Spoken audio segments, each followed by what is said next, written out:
ಉಡುಪಿಯಲ್ಲಿ ವರುಣನ ಅಬ್ಬರ ಮುಂದುವರೆದಿದೆ. ಉಡುಪಿ ಜಿಲ್ಲೆಗೆ ಇಂದು ಆರೆಂಜ್ ಅಲರ್ಟ್ ಅನ್ನು ಹವಾಮಾನ ಇಲಾಖೆ ಘೋಷಣೆ ಮಾಡಿದೆ. ಮಳೆಯಿಂದಾಗಿ ಪ್ರವಾಸಿಗರ ಸಂಖ್ಯೆ ಕೂಡ ಇಳಿಮುಖಾಗ್ತಾ ಇರೋದು. ಉಡುಪಿ ಜಿಲ್ಲೆಗೆ ಇಂದು ಆರೆಂಜ್ ಅಲರ್ಟ್ ಘೋಷಣೆ ಮಾಡಲಾಗಿದ್ದು, ಹವಾಮಾನ ಇಲಾಖೆ ಕೊಟ್ಟಿರುವ ಮುನ್ಸೂಚನೆಯಿಂದ ಬೆಳಗ್ಗೆ ಮತ್ತೆ ಮಳೆಗಾಲ ಶುರುವಾಗಿದೆ ಅಂತಾನೆ ಹೇಳಬೇಕು. ಒಂದು ಸಣ್ಣ ವಿರಾಮ ಇತ್ತು ಮಳೆಗೆ, ಆದರೆ ಈಗ ಮತ್ತೆ ಆರೆಂಜ್ ಅಲರ್ಟ್ ಅನ್ನು ಹವಾಮಾನ ಇಲಾಖೆ ಘೋಷಿಸಿದೆ.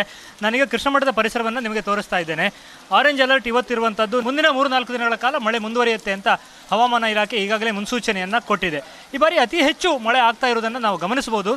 ಈ ಹಿಂದೆ ಮೇ ಜೂನ್ ತಿಂಗಳಲ್ಲಿ ವಿಪರೀತವಾದ ಮಳೆಯಾಗಿತ್ತು.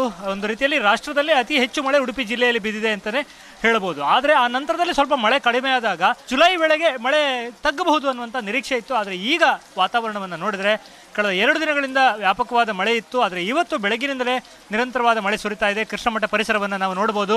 ದೊಡ್ಡ ಸಂಖ್ಯೆಯಲ್ಲಿ ಪ್ರವಾಸಿಗರು ಕೃಷ್ಣಮಠಕ್ಕೆ ಬರುವುದು ಸಾಮಾನ್ಯ.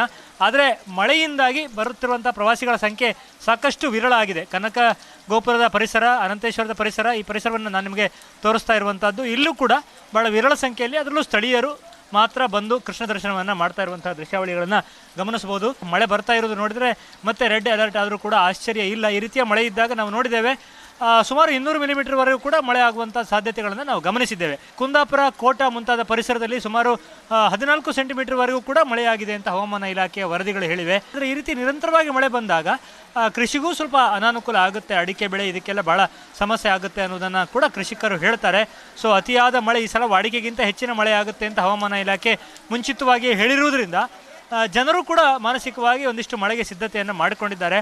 ಕೃಷ್ಣಮಠ ಪರಿಸರದ ರಥಬೀದಿ ಪರಿಸರವನ್ನು ನಾವು ಗಮನಿಸಬಹುದು. ಇಲ್ಲಿ ಇವತ್ತು ಅನೇಕ ಧಾರ್ಮಿಕ ಕಾರ್ಯಕ್ರಮಗಳು ಕೂಡ ಇತ್ತು. ಕೃಷ್ಣಮಠದಲ್ಲಿ ಇವತ್ತು ಕಟ್ಟಿಗೆ ಮುಹೂರ್ತ ಇತ್ತು. ಆ ಕಟ್ಟಿಗೆ ಮುಹೂರ್ತದ ಸಂದರ್ಭವನ್ನು ನೋಡಿದರೆ ಗೊತ್ತಾಗುತ್ತೆ ನಾವು. ನಿರಂತರವಾದ ಮಳೆ, ಆ ಮಳೆಯಲ್ಲೇ ಎಲ್ಲ ಧಾರ್ಮಿಕ ಆಚರಣೆಗಳನ್ನು ಕೂಡ ಶಿರೂರು ಮಠದವರು ಇವತ್ತು ನಡೆಸಿರುವಂಥದ್ದು. ಆ ಆಚರಣೆ ಶುರುವಾಗಿ ಮುಗಿಯುವವರೆಗೂ ಕೂಡ ನಿರಂತರವಾಗಿ ಮಳೆ ಬಂದಿತ್ತು. ಮೆರವಣಿಗೆ, ಧಾರ್ಮಿಕ ಕಾರ್ಯ ಪ್ರತಿಯೊಂದನ್ನು ಕೂಡ ಮಳೆಯಲ್ಲೇ ನಡೆಸುವಂಥ ಸಂದರ್ಭ ಕೂಡ ಎದುರಾಗಿತ್ತು ಅನ್ನುವಂಥದ್ದು. ಸೊ ಮಳೆ ಈಗಲೂ ಕೂಡ ಮುಂದುವರೆದಿದೆ. ಮಳೆ ಇದೇ ರೀತಿ ಮುಂದುವರೆದರೆ ತಗ್ಗು ಪ್ರದೇಶಗಳಿಗೆ ಮತ್ತೆ ನೆರೆಯ ಭೀತಿ ಉಂಟಾಗಬಹುದು. ಈ ಬಾರಿ 3-4 ಸುತ್ತಿನ ಅತಿಯಾದ ಮಳೆಯನ್ನು ಉಡುಪಿಯ ಜನ ಸಾಕ್ಷೀಕರಿಸಿದ್ದಾರೆ. ಸೊ ಮಳೆ ಇದೇ ರೀತಿ ಮುಂದುವರೆದರೆ ಒಂದಿಷ್ಟು ಕಡಲ ತೀರದಲ್ಲೂ ಎಚ್ಚರಿಕೆ ವಹಿಸಬೇಕಾಗುತ್ತೆ. ಅದರ ಜೊತೆಗೆ ನದಿ ಪಾತ್ರದ ಪ್ರದೇಶಗಳಲ್ಲೂ ಕೂಡ ಎಚ್ಚರಿಕೆ ವಹಿಸಬೇಕಾದಂಥ ಅನಿವಾರ್ಯತೆ ಬರಬಹುದು. ಉಡುಪಿಯಿಂದ ಕ್ಯಾಮ್ರಾಮನ್ ಹರೀಶ್ ಜೊತೆಗೆ ಶಶಿಧರ್ ಮಾಸ್ತಿ ಬೈಲು, ಏಷ್ಯಾನೆಟ್ ಸುವರ್ಣ ನ್ಯೂಸ್.